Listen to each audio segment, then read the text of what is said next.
I am 71, soon to be 72, so I'm getting old. When I found out that this was the lead role, I went, really? I wasn't sure why they picked me. We had put a little thing together with one of our choir songs, and in the one part that I was in, the doctor comes and says, there's no hope for a loved one.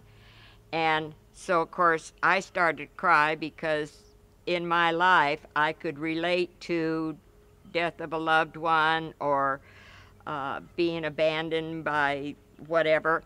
And so I can cry when I think of certain things in a second. My acting background has been in high school. I was in thespians and I was in a lot of plays. In college, I was in plays. Anything that has to do with being out there, I'm your girl. Did you use vinegar like I told you? Not for this. Use vinegar like I told you.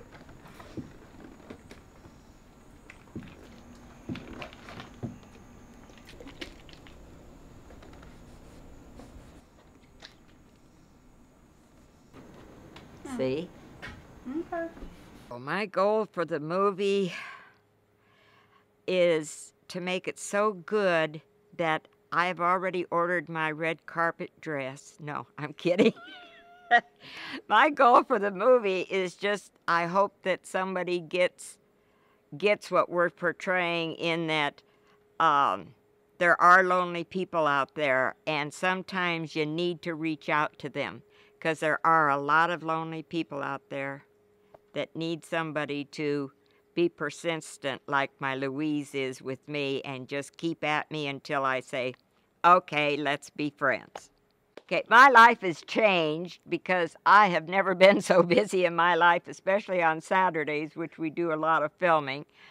I used to live across the street from the cemetery. My mom died when I was 8 years old, so I would traipse across this field and I would sit and talk to my mom, because just go through the fence.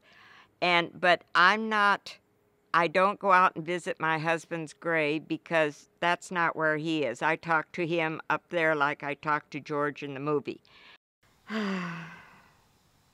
Well, honey, it's time for me to go. And with this aneurysm, I may go sooner than we expect. I've never been to the cemetery so many times as I have in the last couple months. I'm going to the cemetery. Of course. One of my favorite lines that I really enjoyed was when we were at the lawyer's office, and I find out that my nephew is just a rogue. I understand that Mr. Robinson is Aunt Fanny's lawyer. Yes. I'd like to speak with him. Do you have an appointment? I only need a moment. And I turn around and I tell him I would rather give my money and everything to the cat. Flowers on my grave. Oh, no. I'd rather give my money to a cat than give it to you. And I don't even like cats. Come here. Okay. I really do like cats. Yes, I do. I love cats, but I love the way that Fannie just comes out with, and I don't even like cats. And it's just fun to do that with. I think it was the second time we had a shoot. I came in and they had assigned me this one bathroom off a bedroom to go in and change my clothes. And they said, well, go to your dressing room, and they all laugh. And I go to my dress and they said, well, look at the door. And I went, what? And I looked at the door. They had made a star, put glitter on it, and put my name on it. So now I have my own dressing room.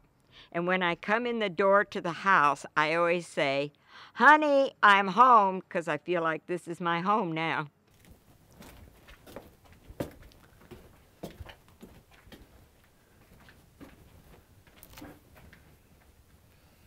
Termites. Termites? I don't have termites. Well, apparently you do. Sharon has put in scenes just special to irritate Fannie and me. I have to do more housework than I've ever done at my own house. I have shined silver. I shined the whole pot they kept making me do more takes and more takes, and I'm thinking, why are we doing so many takes? I don't have that many lines. And it's just because Fred wanted the whole pot done, and he didn't want to have to do it for Sharon. So, and then I had to do the dishes one day, and they just figure out things for me to do their whole housework. And poor Claire, when she comes in, she has to do the other housework that they can't get me to do. They had this one boy, they made him mow the yard, and then they kept doing that scene so that I had to keep yelling at him because they needed the whole yard mowed because Fred doesn't like to mow the yard. A little bit of trivia from behind the scenes is that our sound girl, Jessie, has an apps on her phone, and I don't even know what an apps is, but that's what she told me, that some of the catchphrases that Fannie has. I'm not senile, you know. I may not make it, but I'm not one to complain. And I don't even like cats. We set it to music, you know. It's I'm not dead yet and things like that. I'm not one to complain. I'm not one to complain. I'm not senile. I'm not senile. I'm not senile. I'm not senile. Our favorite, and see, I can't even remember that, is I'm not one to complain, although that's what Fannie does a lot of. And we put that to music, and then we sat there and just laughed and laughed and laughed. So we have a lot of fun. This has been a whole new experience. I keep saying, could you imagine? At 71, I have a brand new career, and it's just unbelievable to me.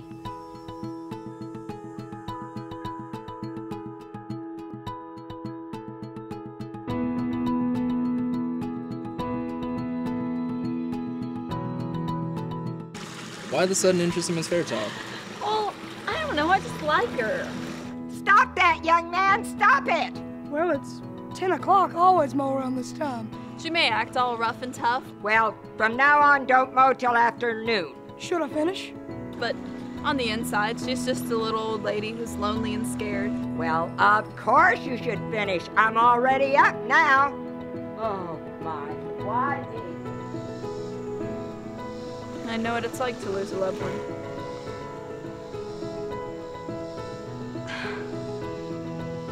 Who's gonna put flowers on my grave?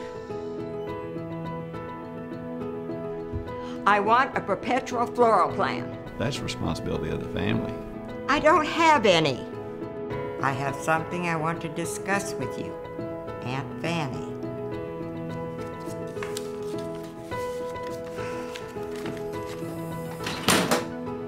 Whoever heard of willing your entire estate to a practical stranger? I understand that Mr. Robinson is Aunt Fanny's lawyer. Just because he promises to put a couple of plastic flowers on your grave after you die. Don't you think this is a bit extreme? I'm not senile, you know. Well, maybe the rest of the world ain't the problem. You've been given a wake-up call to live every day like it's your last. Make it count.